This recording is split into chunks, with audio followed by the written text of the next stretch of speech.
বন্ধুরা, আজকে বরং আপনাদের সাথে একটি জ্যোতিষিক বিষয় নিয়ে আলোচনা করব।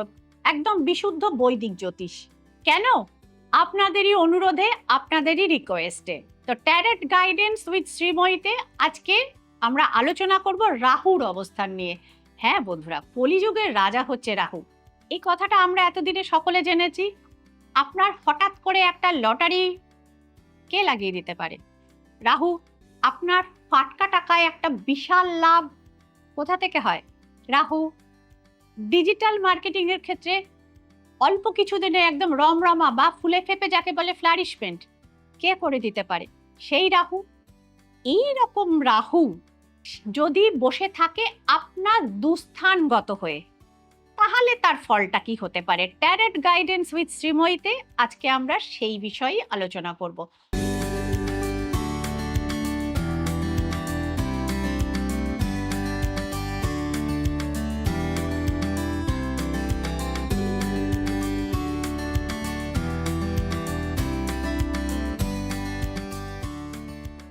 দুস্থান বলতে আমরা বৈদিক জ্যোতিষে কি বুঝি? না, আপনার হরোস্কোপের ষষ্ঠ স্থান, অষ্টম স্থান এবং দ্বাদশ স্থান, অর্থাৎ 6th house, 8th house and 12th house হচ্ছে আপনার দুস্থান। অর্থাৎ এই ঘরগুলো আপনাকে খারাপ ফল দেয়। 6th হাউসকে বলা হয় শত্রুর ঘর, অর্থাৎ মানে প্লেস অফ ইউর এনিমি। অষ্টম স্থানকে বলা হয় নিধন স্থান, অর্থাৎ আপনার ডেথ প্রেডিকশন যেখান থেকে করা যায়। আর 12th হাউস, এটা হচ্ছে অলওয়েজ এর এক্সপেন্ডিচার। এইবারে জায়গাটা হচ্ছে যে একদম মারাত্মক যে জায়গাটা, যেটাকে বলা হয় যেটা রিকভারি হয় না সাধারণত, অর্থাৎ 12th হাউসের রিকভারি সাধারণভাবে হয় না। এইখানে যদি আপনার রাহু বসে থাকে, কি হতে পারে? আপনার লাইফে অপচয়ের পর অপচয়। আপনার ইনকাম তো যথেষ্ট হবে, কিন্তু আপনি টাকা রাখতে পারবেন না। অর্থাৎ আপনার বাড়িতে ট্যাঙ্ক ভর্তি জল রয়েছে, কিন্তু আপনার একটি কল হচ্ছে কেটে গেছে আপনার টয়লেটের বা আপনার কিচেনের, সেটা দিয়ে কন্টিনিউয়াস জল পড়তে পড়তে আপনার ওভারের ট্যাঙ্কটা কিন্তু খালি হয়ে যাবে এক সময়।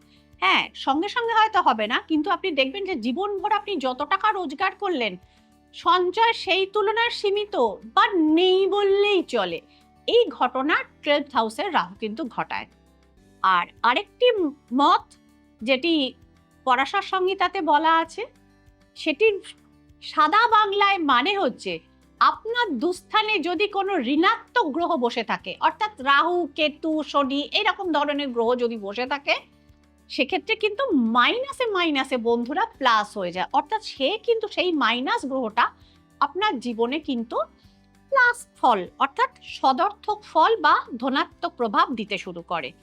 তো ফার্স্টে আমরা আসি যে নেগেটিভ রাহু, অর্থাৎ রাহুকে তো নেগেটিভ প্ল্যানেটই মনে করা হয়, সে আপনাকে 12th হাউসে বসলে কি কি ফলাফল দেয়। খরচটা আমি বলে দিলাম, অর্থাৎ অপব্যয় বা অপচয় এবং মানসিক দুশ্চিন্তা, মেন্টালি স্ট্রেসড এবং অহেতুক উদ্বেগ বা অ্যাংজাইটি, এবং সেখান থেকে নার্ভাস ব্রেকডাউনও কিন্তু হতে পারে ডিউ টু ওভার স্ট্রেসড।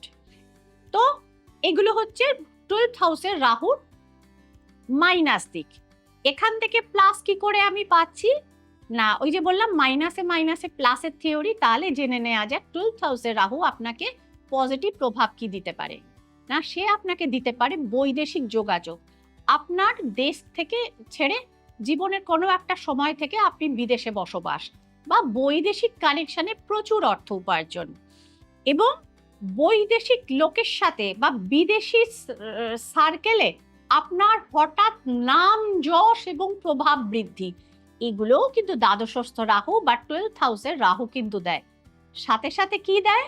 বাস্তু রিলেটেড বিষয়, আমাদের কোনো কার্মিক বিষয়, আকাশিক হিলিং, অ্যাস্ট্রোলজি এবং ইনটুইটিভ পাওয়ার কিন্তু 12th হাউসের রাহু দেয়। এবং এইগুলোকে কাজে লাগিয়ে আপনি দেশের গণ্ডি ছাড়িয়ে বিদেশেও কিন্তু প্রচুর নাম যশ এবং সেখান থেকেও ফরেন মানি পর্যন্ত আপনি ইনকাম করতে পারেন। তাহলে বন্ধুরা, দুস্থানগত গ্রহ মানেই কিন্তু সর্বদা খারাপ নয়। হ্যাঁ, কিছু কিছু জিনিস আমাদের মাইন্ডসেটের ওপর কিন্তু ডিপেন্ড করে।